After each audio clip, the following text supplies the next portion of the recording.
The morning I discovered Karen's $80,000 Mercedes obstructing my disabled veteran father's medical transport yet again, I was certain that immaculate white SUV was destined to vanish for good. The most satisfying part was that she would essentially plead with me to remove it. Imagine the scene. 6 a.m., the horn of my father's wheelchair-accessible van blaring, signaling he was on the verge of missing his dialysis appointment. And there was Karen, sipping a skinny latte at her kitchen window, a genuine smile on her face as she observed our plight. That smile would ultimately be her downfall, costing her the car, the house, and her freedom, and the reaction of her own husband upon learning the truth was just as staggering. After 47 instances of a blocked driveway, the taste of revenge, served ice-cold, was even more gratifying than one might expect. The origins of this suburban conflict deserve explaining, because Karen Whitmore Stanton didn't merely wander into my existence. She targeted it with the precision of a heat-seeking missile aimed directly at our happiness. My name is Marcus Castellano. I'm a 45-year-old construction contractor who made the monumental error of inheriting my grandmother's house in Pine Valley Estates. My grandma Rosa was a local legend. In 1992, she had battled the formation of the HOA with the ferocity of 1,000 Italian matriarchs, denouncing it as legalized extortion by bored fascists. I sorely missed that woman's wisdom. 3 months prior, I had moved in with my wife, Deborah, who was 8 months pregnant and still teaching 4th grade, a testament to the fact that teachers are more resilient than Navy SEALs. Also with us was my father, Anthony, a Vietnam veteran confined to a wheelchair since a construction accident aggravated old shrapnel injuries. This was a man who had constructed half of Phoenix with his own hands before his spine failed him, and his only request was a simple ramp to see his future grandkids. Enter Karen Whitmore Stanton, the human embodiment of an HOA violation notice, technically lawful, but ethically vacant. On my 3rd day after moving in, an occasion I recall vividly because the diesel scent of the moving truck still permeated everything. This 5-foot tornado of suburban rage strode across my driveway in $800 heels, leaving a perfume trail potent enough to breach the Geneva Convention. "That structure needs architectural approval," she declared, gesturing with her French manicured finger at my dad's temporary wheelchair ramp as if it were a felony crime scene. The case for her iPad coordinated with her coral cardigan, which coordinated with her Mercedes, which coordinated with her very essence. Cold, white, and excessively priced. "My dad requires this ramp," I stated, observing her relentless tapping on the screen as though she were inputting nuclear launch sequences. "The committee convenes in 6 to 8 weeks, she replied with a smile, the sort that would unsettle a shark. "I'm confident he can make do until then." That evening, my father attempted the stairs and nearly fractured his skull as his arms failed him. In response, at 7 a.m., I reconstructed the ramp, with every power tool I owned screaming in protest. By 7:15, a $500 fine was taped to my door, the papers still warm from her printer and carrying the faint aroma of entitlement and toner. What I had yet to learn about Karen, however, was that she was more than just a bored housewife on a power trip. This woman was a real estate agent who had transformed our HOA into her personal tool for generating leads. Her white Mercedes GLS 450, sporting its "Rules for Me" vanity plate, acted as a roving billboard for her authority. She resided in the McMansion directly opposite mine, a 6,000-square-foot monument to poor taste that provided her with perfect sight lines to observe my every infraction.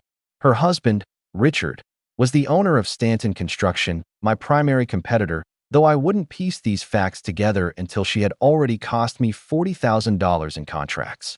She operated with a system honed over 8 years of presidential terror, applied just enough duress to make you crack without leaving any evidence, enforce regulations selectively like a sniper picking off targets, and document everything meticulously while flouting federal mail regulations.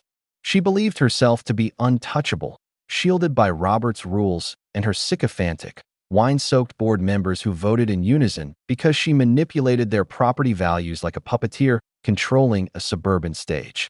What Karen failed to grasp was that she had just initiated a war with the grandson of Rosa Castellano, The woman who once successfully recalled a city councilman for attempting to rezone her tomato patch as commercial agriculture. I had inherited more than my grandmother's rustic ranch house. I had inherited her Sicilian temper, her file cabinet filled with neighborhood secrets, and her utter intolerance for bullies, particularly those clad in coral cardigans and drenched in white diamonds perfume. The game was on, Karen. You just hadn't realized you were already defeated. 2 weeks later, Karen launched an assault on my livelihood, armed with a smile more poisonous than cyanide. As I was loading my F-250 at sunrise, she appeared beside me like a malevolent apparition in beige polyester, her iPad gripped like a tool of mass devastation. "Marcus," she cooed, her voice laced with false concern, "we must address your commercial vehicle situation." The manner in which she pronounced commercial made it sound akin to hazardous material. An emergency HOA meeting had been convened while I was busy pouring concrete on the other side of town. It was peculiar how these emergencies always coincided with my absence, and had decreed that all commercial vehicles must be screened from street view within 30 days. The penalty was a daily fine of $100. My work truck, the very vehicle that supported my family and covered my mortgage, was now classified as an assault on property values. "I'm sure you can find space in your garage," she offered, fully aware that it was occupied by my father's medical equipment and his wheelchair van. The cloud of her perfume was so dense I could practically taste it, white diamonds with a hint of sulfur. That evening, my father observed me pacing the kitchen like a trapped animal, while Deborah, under stress, cooked enough lasagna to sustain a small army. "The boy's playing dirty," Dad noted, his war-honed instincts kicking in. "The real question is, why is she singling you out?" His words struck me with the force of lightning. This wasn't arbitrary, it was targeted.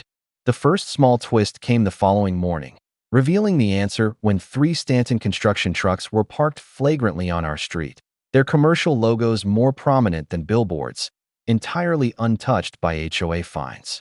Richard Stanton, Karen's husband and my main competitor, had mysteriously secured every municipal contract I had recently bid for.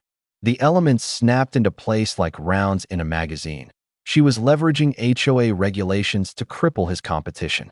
I dedicated 7 days to constructing an irrefutable case, compiling time-stamped photographs, GPS data, and sufficient evidence to incriminate them both. I even managed to capture Richard himself giving directions to his crew while parked in a fire lane. The hypocrisy was more pungent than hot asphalt in August. The subsequent HOA meeting was transformed into my command center. I entered the beige community center, which smelled of despair and cheap coffee, with a phone brimming with evidence and a spine fortified by Grandma Rose's DNA. Karen presided from her elevated seat, flanked by her wine club board members, who all appeared as though they would rather be elsewhere. I moved to address the selective enforcement of vehicle codes, I declared, seizing control of the projector before anyone could intervene. The room let out a collective gasp as images flooded the screen, Stanton trucks flouting every regulation Karen had used against me, with dates and times displayed like bold accusations. Karen's expression shifted through 50 shades of fury, her composure shattering like cheap cosmetics. "Those are temporary work arrangements," she stammered, her voice rising in pitch. "Your eyesore is a permanent fixture." The board voted 4-1 to uphold my fines. But their expressions conveyed what they dared not say aloud. They recognized the injustice, but were too intimidated by their queen to rebel. The second small twist, and my true weapon, was delivered by Ethel Morrison, 82 pounds of pure defiance in a grandmotherly disguise. She met me in the parking lot, pressing a manila folder into my hands as if we were spies exchanging classified information. "Your grandmother was my dearest friend," she whispered, her lavender perfume barely concealing the scent of rebellion. "She anticipated a day like this. Article 15, my dear, make sure you read it tonight." Her arthritic fingers gripped mine with unexpected firmness. Rosa always said, "The strongest defense is superior documentation." The aged documents inside revealed my grandmother's brilliance, a grandfather clause that shielded all pre-existing property uses from any future HOA restrictions. Our property had been the site of Rosa's landscaping since 1973, classifying it as mixed-use commercial. This made my truck untouchable and rendered Karen's fines worthless. A crucial piece of legal knowledge: pre-existing use rights supersede new HOA regulations. It is always wise to request the original founding documents, as your property's history is your most potent legal defense. A single sentence can save you thousands. I displayed Article 15 on my truck's window, surrounded by photos of Grandma Rosa operating her business, one of which featured her giving the camera the finger with magnificent Italian defiance. When Karen's Mercedes drove past that morning, I observed her face twisting behind the tinted glass, her mouth forming words that I was fairly certain were not prayers. She had lost the first round, but the way her hands clutched the steering wheel was telling. This suburban despot was about to escalate to nuclear tactics. Wounded Karens do not fall back, they rearm. And my driveway was poised to become her new primary target. Karen's retribution commenced at 5:47 a.m. on a Monday, as wickedness apparently keeps an early schedule. Her white Mercedes was parked diagonally across my driveway, a veritable $80,000 barricade, while she was purportedly visiting a neighbor whose house was as dark as her character. My 6:30 a.m. meeting with the Johnsons, a $40,000 bathroom renovation that would have covered Dad's medical expenses, was drawing perilously near as I awaited the police. They arrived at 6:25, just in time to see Karen emerge with the timing of an Oscar-winning performance. "Oh, Marcus, I had no inkling you had to get out." Margaret was having a plumbing crisis. Margaret, however, had been in Florida for the past 3 weeks, a fact I knew because I had been collecting her mail, unlike certain individuals who seemed to enjoy steaming it open. The contract for the missed meeting went to Stanton Construction, a development that surprised no one. But Karen was only getting warmed up. On Tuesday, she blocked my concrete delivery, which cost me $500 in restocking fees. On Wednesday, she delayed Dad's medical transport for 38 minutes, with his driver laying on the horn while she had accidentally left her car during some urgent HOA business. Thursday's events almost broke me. Deborah, 9 months pregnant, was trapped behind Karen's Mercedes while experiencing contractions that were ultimately diagnosed as false labor, triggered by sheer rage. Each time, Karen would move her car just moments before any legal action could be taken. On Thursday, I understood why. A police scanner app was glowing on her phone, nestled between Pinterest and a wine club app. The woman had turned suburban tech into a weapon against us. Friday evening marked a turning point. Dad held up our water bill, examining it with the precision of someone analyzing enemy communications. The envelope was wrinkled and smudged. "Someone is reading our mail," he declared. "Look at the adhesive, steamed and reglued." In my day, we would have shot spies for such clumsy work. It was then that the pattern struck me like a 2x4. Karen was aware of our appointments, our schedules, our entire existence because she was intercepting our mail. Mail theft is a federal felony, carrying a 5-year prison sentence, but proving it would take more than my father's forensic scrutiny. The weekend transformed me into a suburban operative. I ordered a magnetic GPS tracker from Amazon, one that could withstand anything short of a nuclear blast. I installed a hidden camera disguised as a landscape light, ironically, an HOA-approved model, and aimed it directly at our mailbox. The bait was a fabricated appointment letter from Johnson Medical Group for Tuesday at 2 p.m., placed invitingly in the mailbox like cheese for a particularly arrogant rat. Monday's recording was a thing of beauty. Karen, dressed in her $300 yoga attire, photographing our mail at 6 a.m. before pocketing the decoy medical letter. I recalled my cousin Tony once mentioning that federal prosecutors relished mail theft cases, considering them slam dunks with mandatory minimum sentences. Suddenly, it felt as though Christmas had arrived early. On Tuesday at 1:45 p.m., her Mercedes blocked my driveway with the certainty of atomic decay. I let her revel in her smugness for 20 minutes before I approached, my phone recording. "I need to get out for my appointment," I said with a sweet tone. Her smirk was potent enough to curdle milk. "What appointment?" I held up an identical envelope. "The one from Johnson Medical Group. The same one that disappeared from my mailbox yesterday. The one that is currently on your passenger seat among the Starbucks cups and HOA violation notices." Witnessing the collapse of her expression was more satisfying than any pay-per-view event. As she fumbled for an explanation, I stooped down and attached my own note to her bumper. Actually, it was the GPS tracker clicking into place with the satisfying sound of a shotgun being loaded. Drive safely, Karen. Expired tags can be quite costly, can't they? Her registration sticker was 6 months out of date, a detail I had noted while she was busy committing a federal offense. She sped off like a teenager caught in the act, leaving behind a trail of rubber and the odor of burnt entitlement. That tracker became my portal into Karen's illicit activities. Over the following week, it documented her Mercedes frequently parked in handicapped spaces, fire lanes, and at the DMV. There, thanks to the beauty of public records, I found out her license had been suspended due to a DUI from the previous year. The very woman citing us for violations was driving illegally all over town, like a health inspector suffering from food poisoning. A contractor friend had warned me about individuals like her. The most vocal enforcers of rules are often the biggest violators. It's a clear case of projection. During one of her driveway blocking sessions, while she was harassing the Patel family about their rose bushes, I managed a glimpse inside her car. The glove compartment was overflowing with tickets, court summonses, and final notices. Empty wine bottles were concealed beneath designer bags, and the entire interior reeked of Pinot Grigio and bad choices. This wasn't merely hypocrisy, it was ammunition. Every citation she had issued while operating a vehicle on a suspended license was legally null and void. Every HOA fine she had levied while committing crimes was grounds for a lawsuit.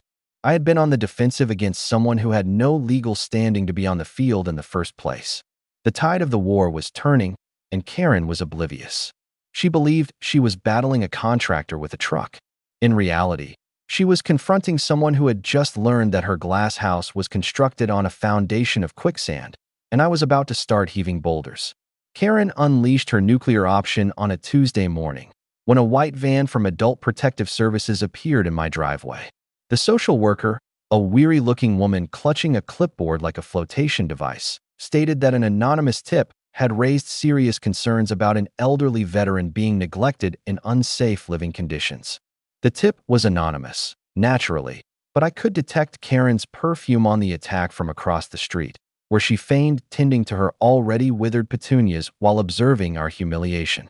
Dad endured the inspection with military stoicism until they began questioning him about his medications.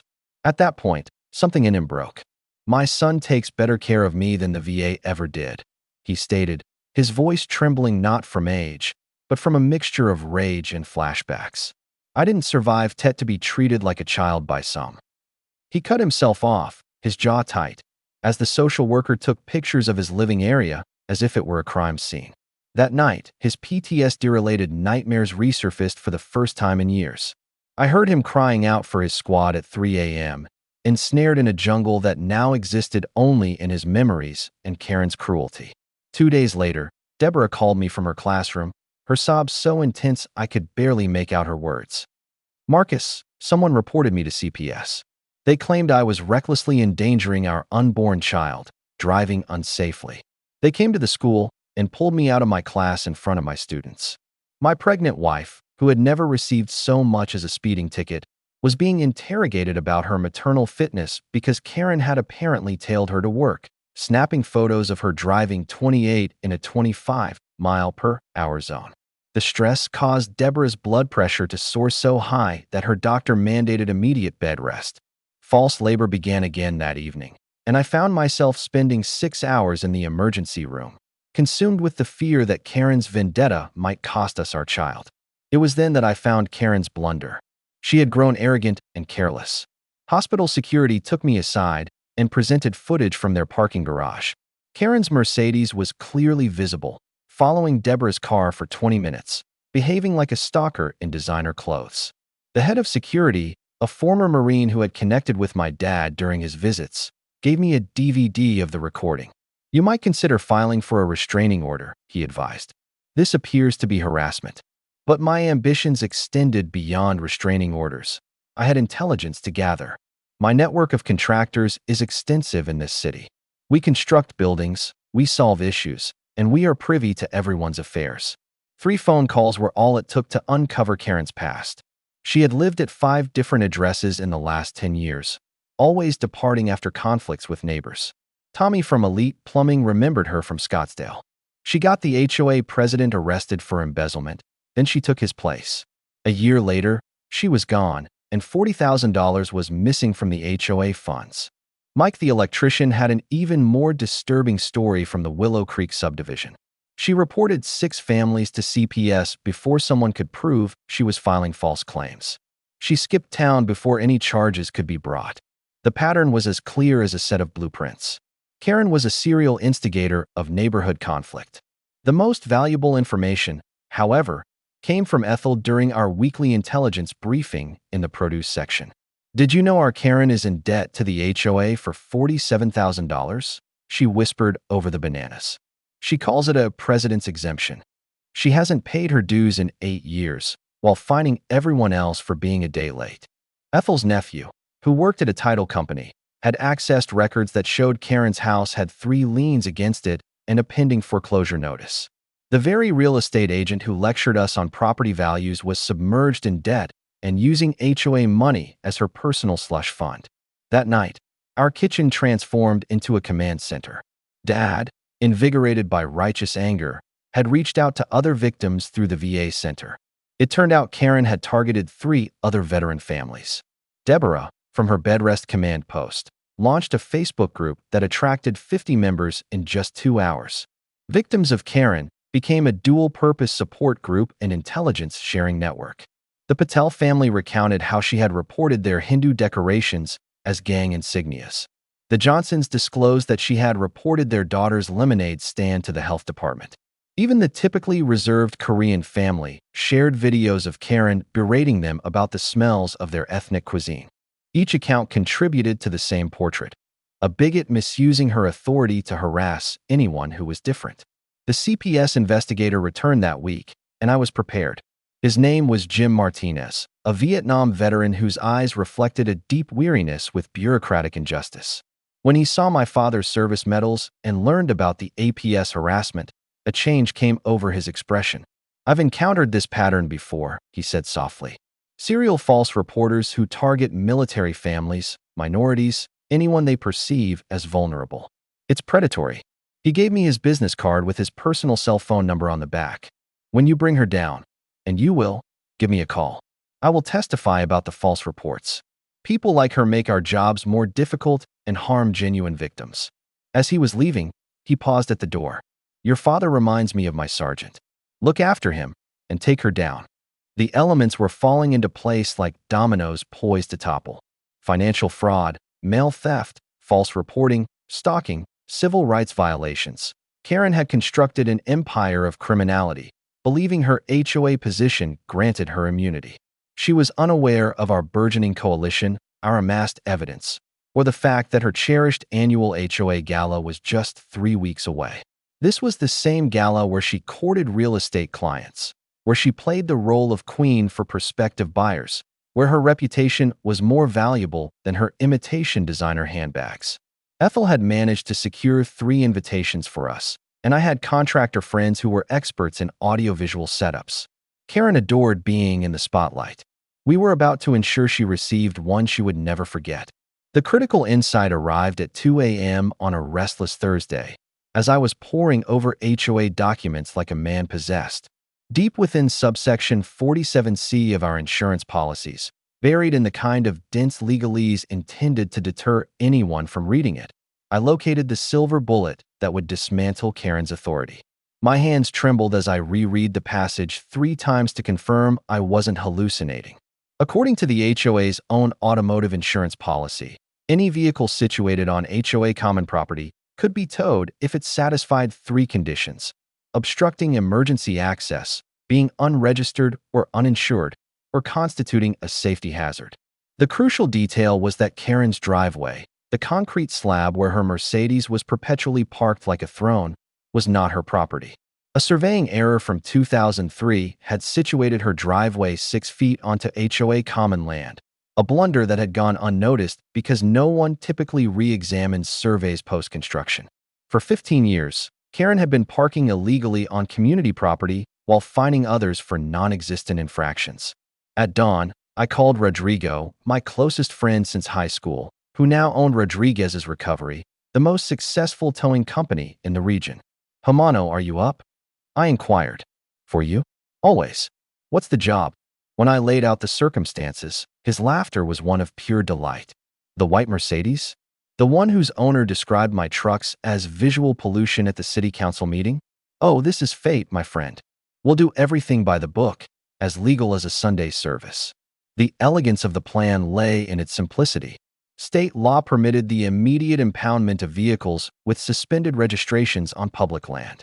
The HOA bylaws, which Karen had drafted herself in a fit of power-drunk arrogance, mandated that the board president must enforce all rules equitably and without exception.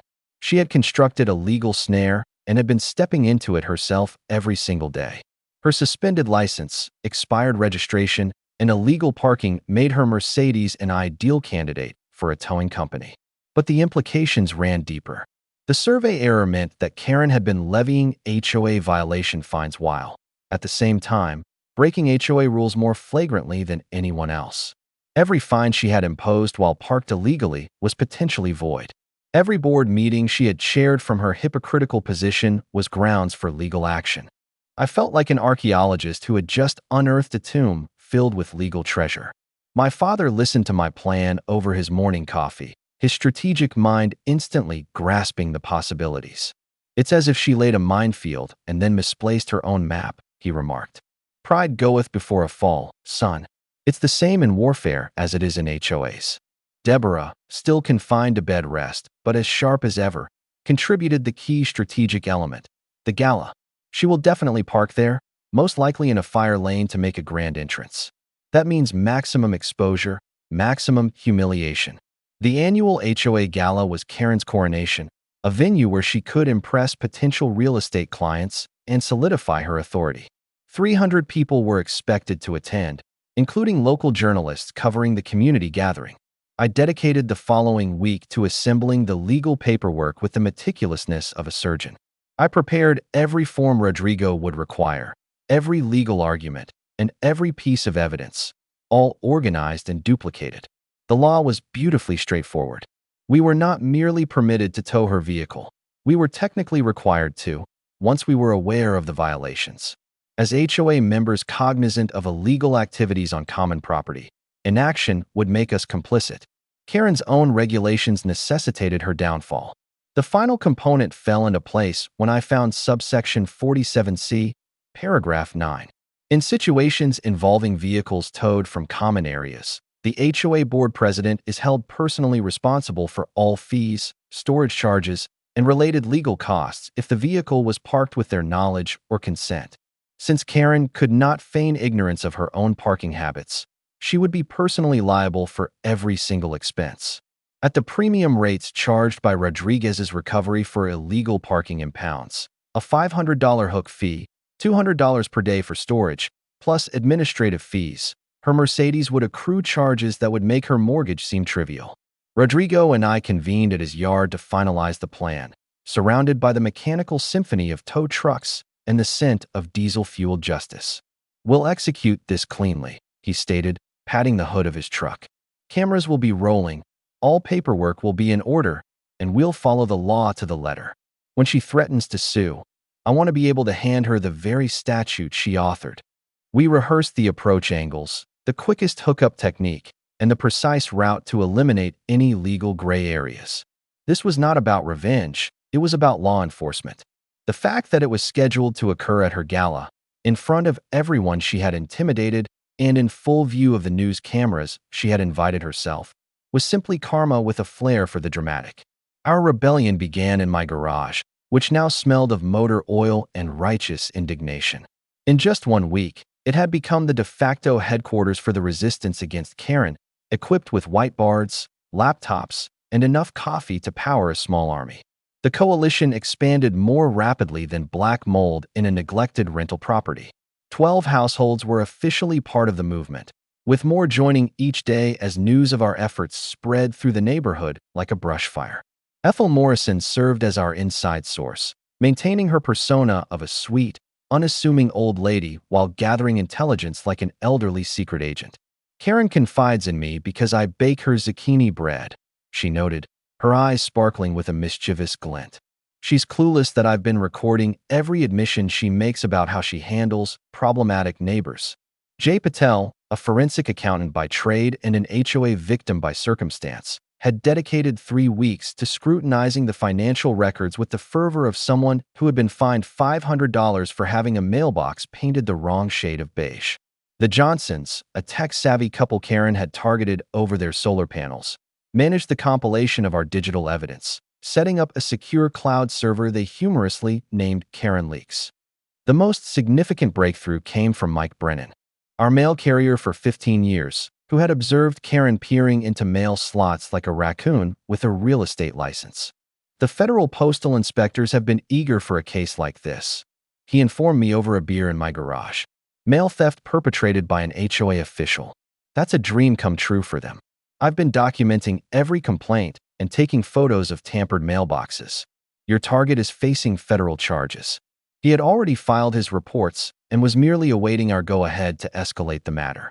My attorney, Gary Chun, who had provided a pro bono consultation after Karen attempted to fine him for his ethnically inappropriate koi pond, outlined our legal strategy with the precision of a military operation.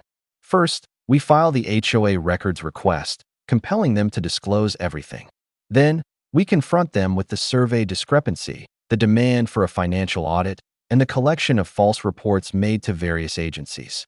It's death by 1,000 legal cuts, all completely lawful. He had already prepared 17 different motions, each one a legal missile aimed at Karen's fortress. The best part was that the HOA bylaws stipulated that they had to cover the legal costs for any member's request that revealed board misconduct. The technical groundwork occupied our evenings. We set up hidden cameras at key locations, all on private land and entirely legal, establishing a surveillance system that would be the envy of a casino. The Johnsons developed a program that synchronized all video feeds to timestamps, creating an undeniable log of Karen's activities. Rodrigo supplied GPS trackers for the tow trucks to ensure a flawless record of the journey from the Gala to the impound lot.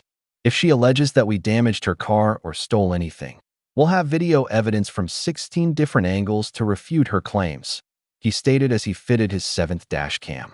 Dad transformed our mission into a military-style operation, complete with code names and synchronized timepieces. He had recruited 5 other veterans from the VA Center, all of whom had their own stories of Karen's harassment. Operation Tow Freedom, he named it, drafting attack strategies as if he were back in a tactical operations center.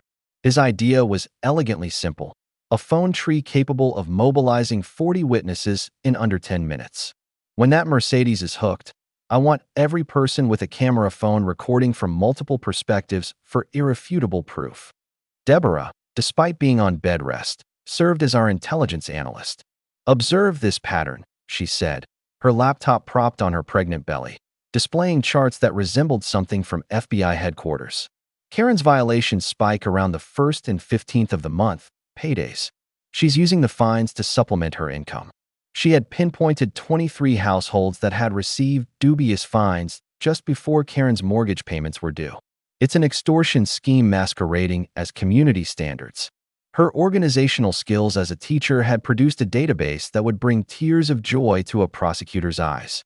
The printer in my garage worked overtime, churning out evidence packets voluminous enough to wallpaper a courtroom. There were financial irregularities showing $186,000 in miscellaneous expenses that suspiciously matched Karen's credit card bills, timestamped photos of her Mercedes in handicapped parking spaces at 12 separate locations, and transcripts of recorded HOA meetings where she had confessed to targeting certain elements in the community. Each packet was a prosecutor's dream, bound in transparent covers. 3 nights before the gala, we convened for our final strategy session. 43 people filled my garage, sharing accounts that would shock anyone with a basic sense of decency. There was the Korean family she had reported for suspicious gatherings, which were actually family dinners. There was the black veteran she had called the police on for loitering while he was checking his own mail. And there was the elderly Jewish couple who were fined for their mezuzah, which she deemed an unapproved door modification. Each story reinforced our determination. This was no longer just about my family. It was about every individual who had been steamrolled by a petty despot with a clipboard. Remember, I told the group, everything we do is legal, documented, and justified. We are not vigilantes. We are citizens enforcing our own regulations because our president has failed to do so. When that tow truck shows up, I expect calm, lawful, and peaceful observation. Let Karen be the one to lose her composure, which she undoubtedly will. The room was electric with anticipation. Everyone understood their assignment, their position, and their timing. We had turned Karen's own tactics against her: organization, documentation, and a merciless adherence to the rules. The gala was in 72 hours. The trap had been set with the precision of a Swiss timepiece. Karen believed she was on her way to her yearly coronation.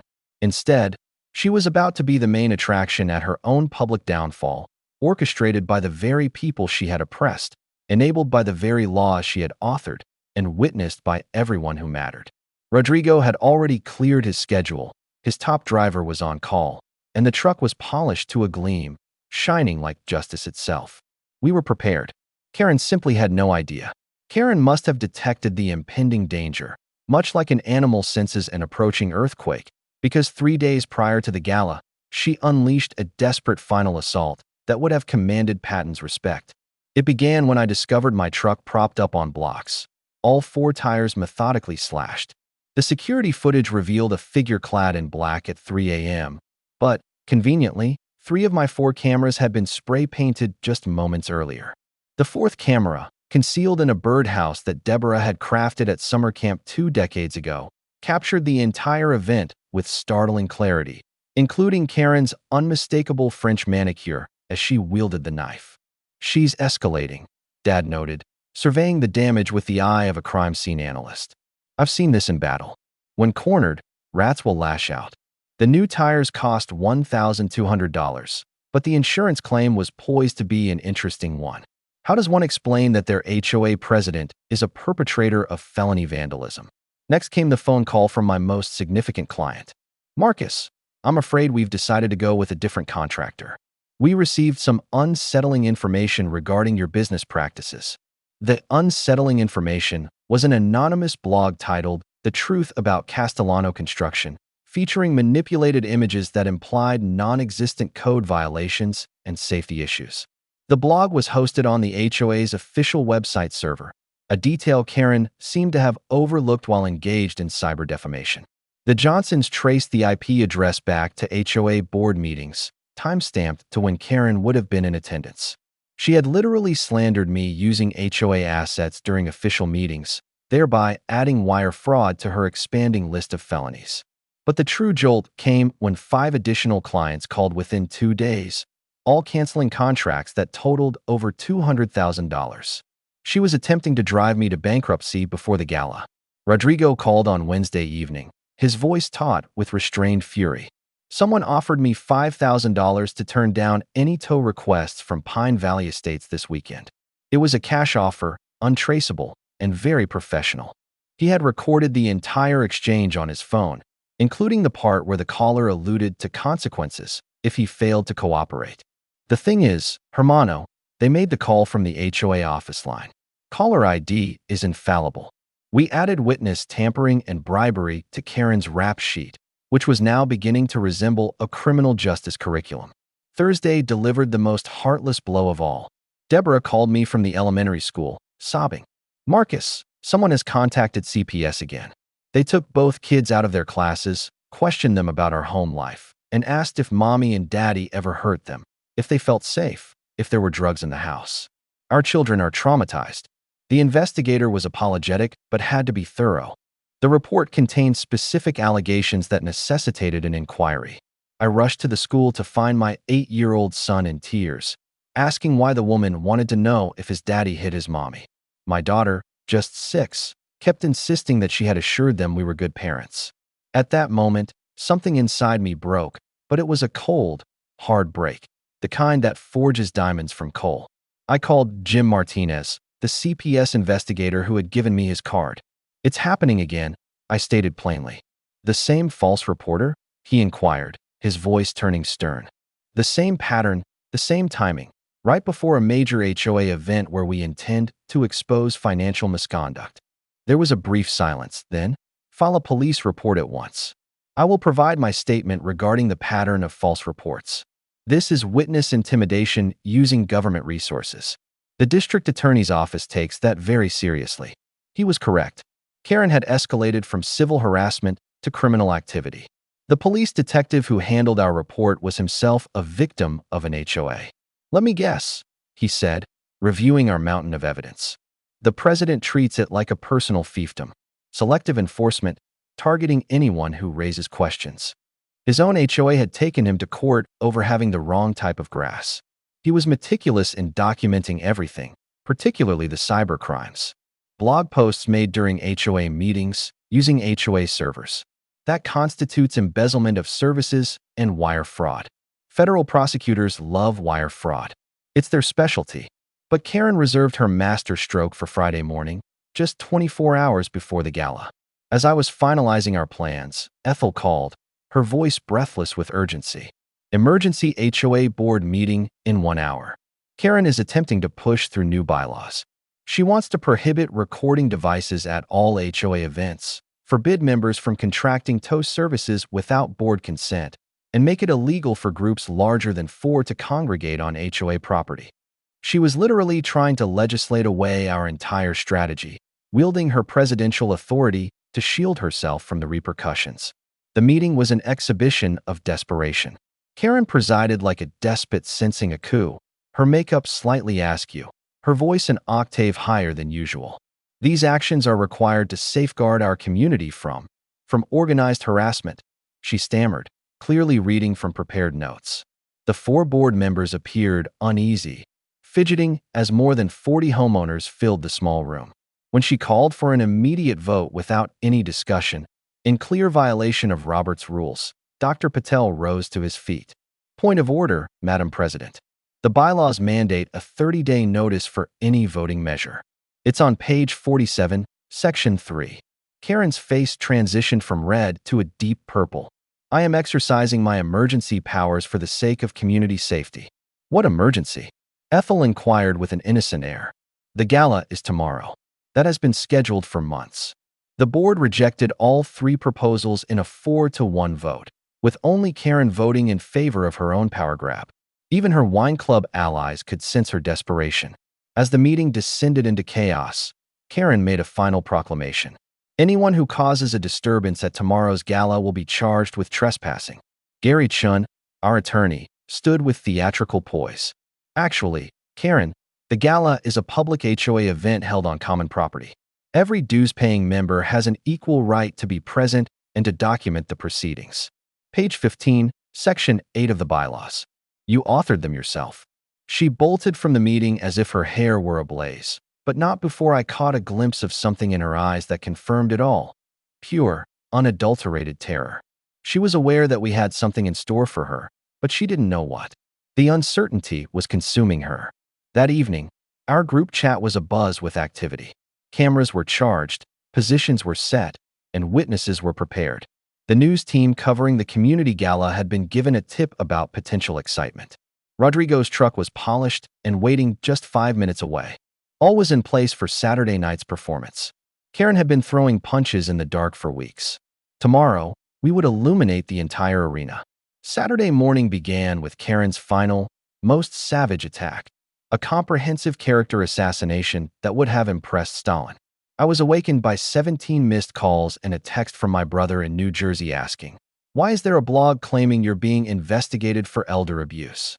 The anonymous blog, Pine Valley Truth, had gone viral overnight. It featured photographs of my father looking frail, with distorted captions implying neglect and fabricated testimonials from concerned neighbors about the perilous state of our home. The most egregious part was a photoshopped image of my dad on the floor, which had been manipulated from a genuine photo of him performing physical therapy exercises. But in her fury, Karen had made a critical mistake. She had included specific medical details about my father's prescriptions, information that only someone who had illegally accessed his mail could possess. The blog post itself contained evidence of federal offenses while attempting to accuse me of state ones. My phone rang incessantly as clients, friends, and family members encountered the viral falsehoods. Deborah's blood pressure soared to such a degree that her doctor considered immediate hospitalization. She's trying to make me go into labor before tonight, Deborah said, gasping between contractions. She knows we won't be able to leave if I'm at the hospital. By midday, the situation had intensified beyond even Karen's typical level of malevolence. The doorbell rang, revealing two police officers there to conduct a welfare check on my father. Over their shoulders, I could see Karen's Mercedes parked across the street, her silhouette visible behind the tinted windows like a vulture awaiting its prey. We've received reports of screaming and sounds of a struggle, the younger officer stated, his hand near his weapon. Dad maneuvered his wheelchair to the door with military composure. Officers, I am Anthony Castellano, retired staff sergeant and Purple Heart recipient. The only struggle here is with the truth. What transpired next was a perfect example of karma. The older officer examined my father's face and then smiled broadly. Tony Castellano. My God, you saved my uncle's life in '71. Jimmy Morrison from the 25th Infantry. They embraced like long-separated brothers, while Karen could only watch as her false report devolved into a reunion. Officer Morrison meticulously documented the false report, remarking on people who squander police time while actual crimes are being committed. As they departed, he gave me his card. When you get the person responsible for this, give me a call. False reports delayed my partner's response to a real domestic violence call. This kind of thing costs lives. The afternoon brought information from an unlikely quarter. Richard Stanton, Karen's husband, appeared at my door, looking like a man who had just learned his wife was a serial killer, which, in a financial sense, was not far from the truth. I can't cover for her anymore, he said, giving me a thumb drive. She's ruined our finances, our reputation, our marriage. This drive has everything. The HOA funds she embezzled, the fraudulent receipts, the private investigator files on neighbors, even recordings of her plotting false CPS reports. His hands trembled as he spoke. She told me it was all about maintaining property values. I had no idea. I had no idea she was this malevolent. The thumb drive was a goldmine for a prosecutor. It contained screenshots of the HOA bank account showing transfers to Karen's personal shopping accounts, emails detailing coordinated harassment efforts, and, most damningly, a spreadsheet that categorized which neighbors to target based on their race, religion, and military service, with comments like Mexicans lower property values and too many Asians on Oak Street.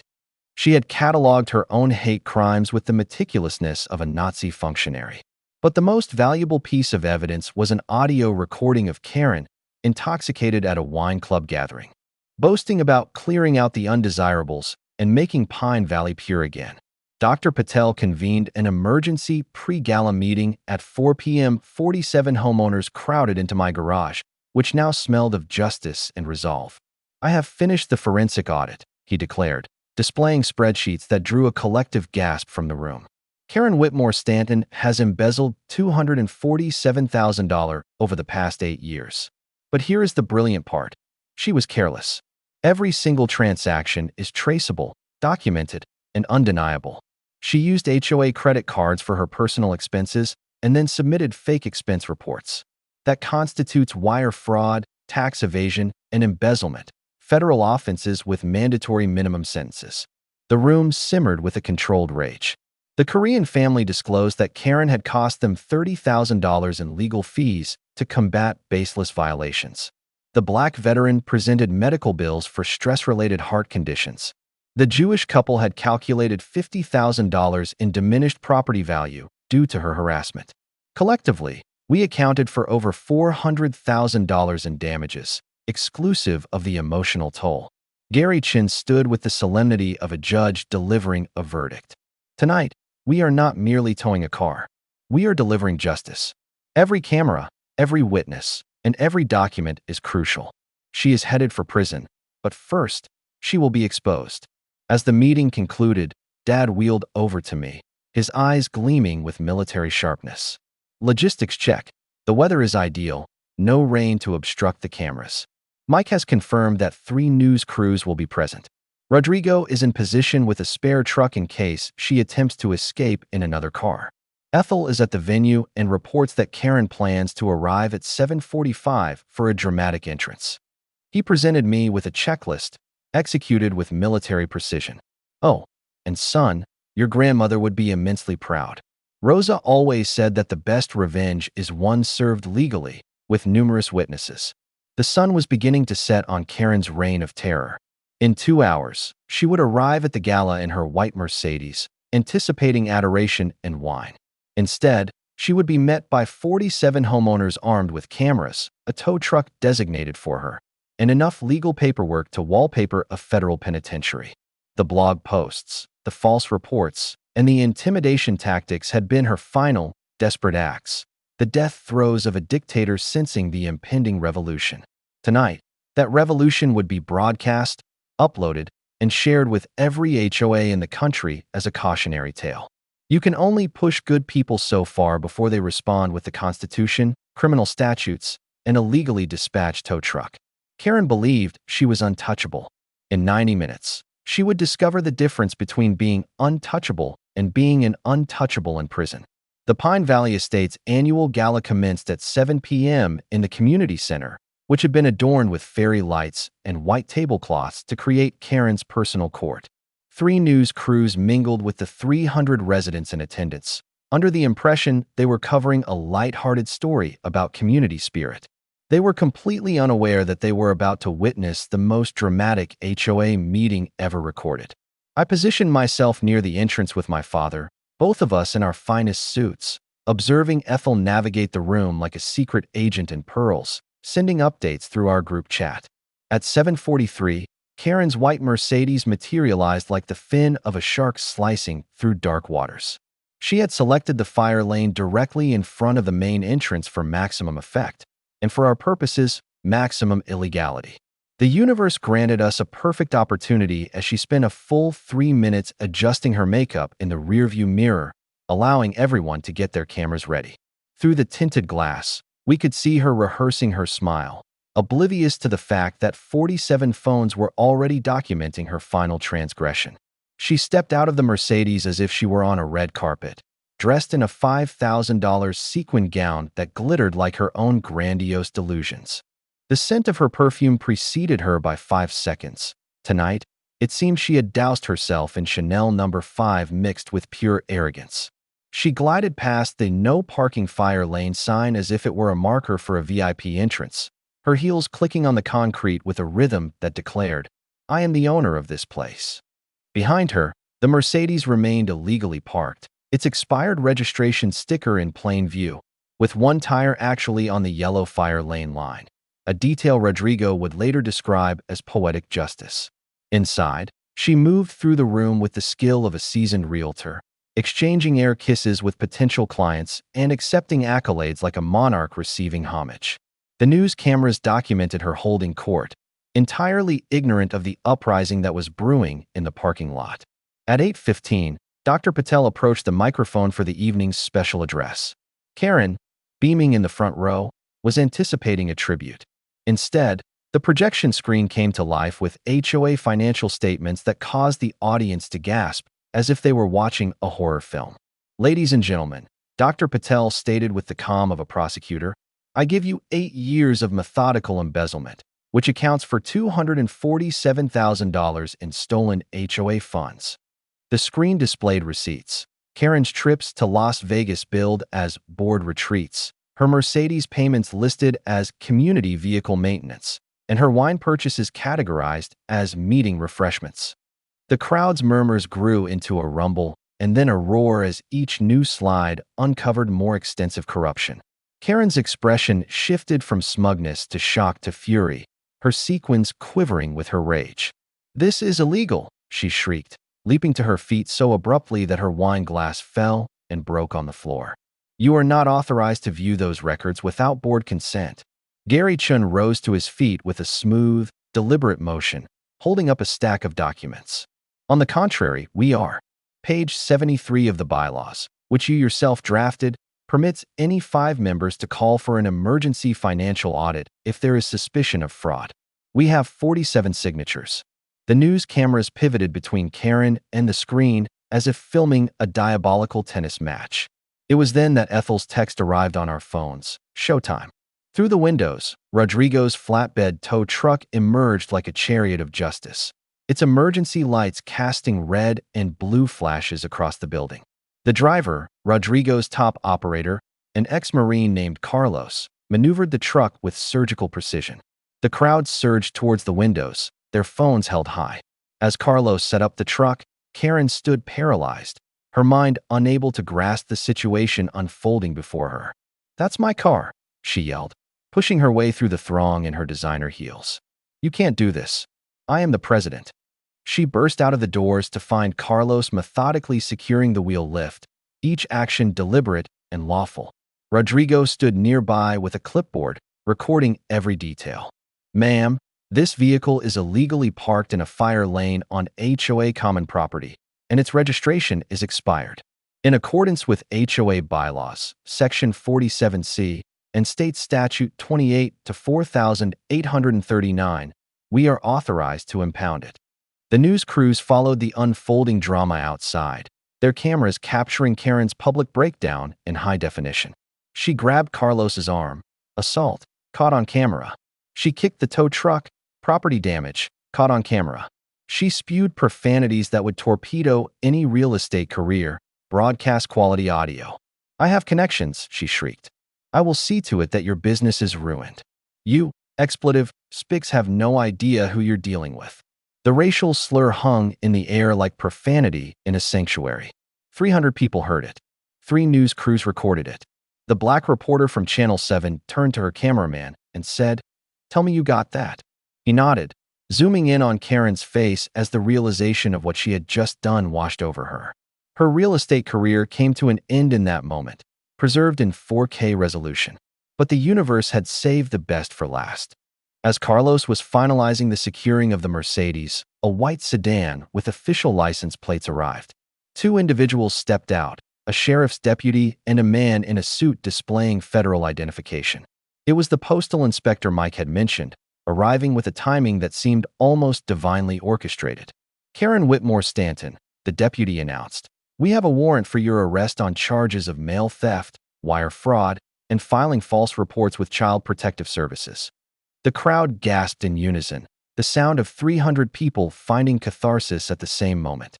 Karen attempted to flee, but her sequin dress and high heels allowed her to take exactly 4 steps before she stumbled over her own arrogance and fell face first into the decorative bushes, the same bushes she had fined the Johnsons for not trimming correctly. The deputy assisted her to her feet, the handcuffs gleaming in the Gala's lights. "You have the right to remain silent," he started, as every phone in the vicinity live-streamed the Miranda rights to Facebook. "Marcus," she screamed, mascara running down her face in toxic streaks. "You are responsible for this. You've ruined everything." I stepped forward, with Dad rolling up beside me, and delivered the line I had rehearsed for weeks. "No, Karen, you did this. We just made sure everyone could see it." The crowd burst into applause, which drowned out her continued screams. As the deputy led her to the patrol car, her husband, Richard, appeared from the crowd with a process server. "Karen, you're being served," he stated, passing divorce papers to her through the window. "And before you ask, I'm keeping the house. Check the prenuptial agreement regarding criminal convictions." The expression on her face, captured from 17 different angles, was a masterpiece of real-time karma. The Mercedes was towed away on Rodrigo's flatbed just as Karen was escorted away in the patrol car, 2 symbols of ill-gotten power removed in tandem. The news crews vied for interviews, but the story was already writing itself. HOA president arrested at own Gala after towing incident exposes years of criminal activity. Within an hour, the hashtag Pine Valley HOA Queen was trending across the country. The revolution was not only televised, it had gone viral, amassing 2 million views before midnight. Justice had been delivered with a side of public disgrace, garnished with federal charges, and live-streamed for the world to see. The despot had been overthrown, and Pine Valley Estates was finally liberated. The emergency HOA election took place immediately in the community center, a spontaneous act of democracy rising from the ruins of Karen's fallen empire, all while the news crews continued to film. Ethel Morrison was elected by acclamation, with not a single vote against her. Her first official act as president was to propose the reversal of all fines levied over the past 8 years, subject to review. The motion was approved unanimously. In an instant, $400,000 in predatory fines were nullified, and the sound of people weeping with relief was audible. Within a week, the story had resonated far beyond our expectations. The video of Karen's arrest reached 2.3 million views, inspiring countless memes and serving as a cautionary tale for HOA despots everywhere. The postal inspector's inquiry found that Karen had engaged in mail theft in 3 different states, tracing her path of ruined communities. The federal prosecutor, a woman who seemed to have been waiting her entire career for such a satisfying case, brought 47 charges against Karen, including wire fraud and civil rights violations. A plea bargain spared the taxpayers the expense of a trial: 2 years in federal prison, 3 years of probation, and $300,000 in restitution. She was also permanently prohibited from holding a position on any HOA board, nonprofit, or community group, the legal equivalent of taking away Voldemort's wand. The change in Pine Valley Estates was like watching a garden flourish after the weeds have been removed. Under Ethel's guidance, we established a policy of radical transparency. All financial statements were made available online. Monthly town halls were held, and any fine now required a majority vote from the residents. The Korean family established a beautiful cultural garden in the spot where Karen used to park illegally. The Patels began hosting Diwali festivals that illuminated the entire neighborhood. My father initiated a veteran support group that convened weekly in the community center, free from the fear of being harassed for unauthorized meetings. My own business not only recovered but thrived. It turned out that being known as the man who brought down a corrupt HOA president was more effective advertising than any billboard. Clients would specifically ask for the contractor who stood up to Karen, and my schedule was booked solid for the next 18 months. Deborah gave birth to our daughter, Victoria. Yes, named in honor of our victory, who arrived with perfect timing 2 weeks after Karen was incarcerated. Even Richard Stanton became a client, contracting me to remodel the house he had acquired in the divorce. "It's the least I can do," he said as he signed the check. "Besides, I'm now dating Dr. Patel's sister. Life has a funny way of working out." The effects of our story extended beyond Pine Valley. It motivated 3 other neighborhoods to launch their own investigations into their HOAs, which led to the discovery of similar corruption. A state legislator who resided 2 streets away introduced Karen's Law, which mandated financial transparency for HOAs and curtailed presidential authority. I provided testimony at the state capitol, sharing our experience with a room full of receptive lawmakers. The bill was passed with a vote of 97-3, demonstrating that sometimes confronting a single bully can safeguard thousands of potential future victims. 6 months later, I received a letter that made the entire struggle worthwhile. It was from Karen's daughter, who had been estranged from her mother for years after Karen reported her Hispanic boyfriend to IC. "Thank you," she wrote. "My mother's arrest has liberated our entire family from her oppressive influence. I am now in law school, focusing on housing discrimination law. The HOA scholarship has helped with my tuition. It's ironic, isn't it? We had created the Rosa Castellano Memorial Scholarship using the recovered HOA funds to support students dedicated to combating housing discrimination. The money Karen had stolen was now financing the education of lawyers who would work to prevent future Karens. It was the epitome of poetic justice. A year after the arrest, Pine Valley Estates held its inaugural Freedom from Tyranny Festival. The aroma of barbecue had replaced the stench of fear. Children played in bounce houses on the very spot where Karen's Mercedes once blocked driveways. Neighbors engaged in conversation without fear of being cited for violations. Dad was at the grill, entertaining everyone with his war stories and tales of the HOA conflict. Ethel, our 83-year-old president, moved through the crowd like a cherished grandmother, a role she had come to embody for much of the neighborhood. The festival even had a special guest, Jim Martinez, the CPS investigator who had been instrumental in exposing Karen's false reports. He conducted a seminar on how to identify harassment disguised as concern, equipping families to defend themselves against a weaponized bureaucracy. "What occurred here," he told the attendees, "ought to be a case study in every civics course. You have demonstrated that regular people can challenge corruption and prevail." I found Rodrigo near the beer tent, his tow truck parked close by with a sign that read, "The truck that towed tyranny." Photos $5. Benefits the Veterans Center. By the afternoon, we had raised $3,000. The best toe of my career, he said with a grin as we clinked our beers. Though I hear Karen is now employed at a mall kiosk selling phone cases. Apparently, she tried to cite a customer for having the wrong brand. We shared a laugh, though it was tinged with a bit of pity. Some people are incapable of change. As the sun set, I stood with Deborah and our children, watching our neighbors celebrate their newfound freedom. Dad rolled up, with baby Victoria on his lap, both of them sporting matching HOA Survivor t-shirts that Ethel had designed. "You know," he said, taking in the scene, "your grandmother would have cherished this." Rosa always maintained that the greatest revenge against bullies is to live a fulfilling life in spite of them. He was right. We had achieved more than just a victory over a corrupt HOA president. We had cultivated a community that supported one another, that valued differences rather than penalizing them, and that grasped that the true measure of home values lies not in property prices, but in human dignity. Every bylaw she had written to oppress us became the tool we used to defeat her.